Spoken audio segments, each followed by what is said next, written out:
नमस्कार मेरे प्रिय दर्शकों, आपका बेहद स्वागत है। उम्मीद करती हूँ कि आप लोग ठीक रहिए और अच्छे रहिए और यूट्यूब जो वीडियोस आपको दिखाते हैं हम उनको देखते रहिए और लाइक कीजिए, सब्सक्राइब कीजिए, शेयर कीजिए। दोस्तों, यहाँ आज मैं बात करने वाली हूँ मंगला गौरी व्रत की, जो कि 2 अगस्त को पड़ रहा है। और मंगला गौरी व्रत जो है आपको कैसे रखना चाहिए, मंगला गौरी व्रत का आखिरकार मतलब क्या है, महत्व क्या है, तो ये जानना बेहद ज़रूरी है। आपको बताना चाहूँगी जैसे कि कुंवारी कन्याएँ सोमवार का व्रत रखती हैं, यानी कि सावन के सोमवार 16 सोमवार वो व्रत रखती हैं। इसी तरीके से सुहागन महिलाओं के लिए मंगला गौरी का व्रत रखा जाता है, यानी कि पति की लंबी आयु के लिए ये व्रत रखा जाता है और पति की सेहत से जुड़ी कामनाओं के लिए ये व्रत रखा गया है।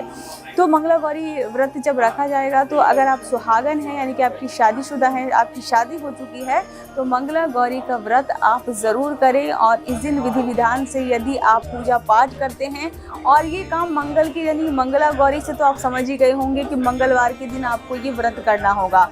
और मंगलवार के दिन आप ये व्रत करेंगे तो ख़ास तौर से पति के लिए, तो पति की लंबी आयु तो होगी ही होगी, साथ ही उनका स्वास्थ्य कभी ख़राब नहीं होगा। कुछ ऐसा होता है कि कभी कभी इंसान बीमार पड़ जाता है और उसको कोई ऐसी बीमारी घेर लेती है कि वो बीमारी हमसे दूर हो ही नहीं पाती। लेकिन मंगला गौरी व्रत यदि सुहागन महिलाएं अपने पति के लिए रखती हैं तो कितनी भी लंबी बीमारी रही हो या फिर उनको स्वास्थ्य किसी वजह से ख़राब हो गया हो, वो एकदम से ठीक हो जाएगी। लेकिन उसके लिए क्या करना है, सुहागन महिलाओं को व्रत रखना होगा और व्रत का पालन उनको अच्छे से करना होगा। आप इसी तरीके से सुबह उठ सकती हैं और सुबह उठने के बाद अच्छे से आप स्नान कीजिए, पूजा पाठ कीजिए और पूजा पाठ करने के बाद आप जो है पति की जो है आरती उतारें। उससे काफ़ी हद तक उन्हें लाभ पहुंचेगा और उनका जो स्वास्थ्य ख़राब हो गया है वो भी ठीक हो जाएगा। तो मंगला गौरी व्रत का जो मतलब मैंने आपको यहाँ बता दिया कि मंगल के दिन आप ऐसा करेंगे।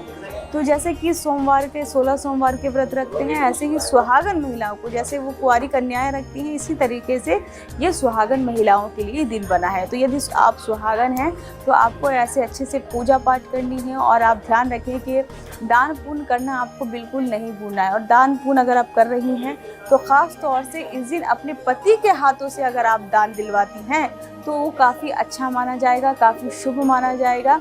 और ये माना जाता है कि आपके घर में जो नकारात्मकता आने वाली होती है या आप किसी चीज़ का साया लगा होता है, वो साया आपसे दूर हो जाता है। तो ध्यान रखिए, मंगला गौरी व्रत आप ऐसे कर सकती हैं और व्रत का पूरा पालन कीजिए और इस दिन दान ज़रूर अपने पति के हाथों से करवाएं ताकि आपका मंगला गौरी का व्रत संपूर्ण तरीके से माना जाए।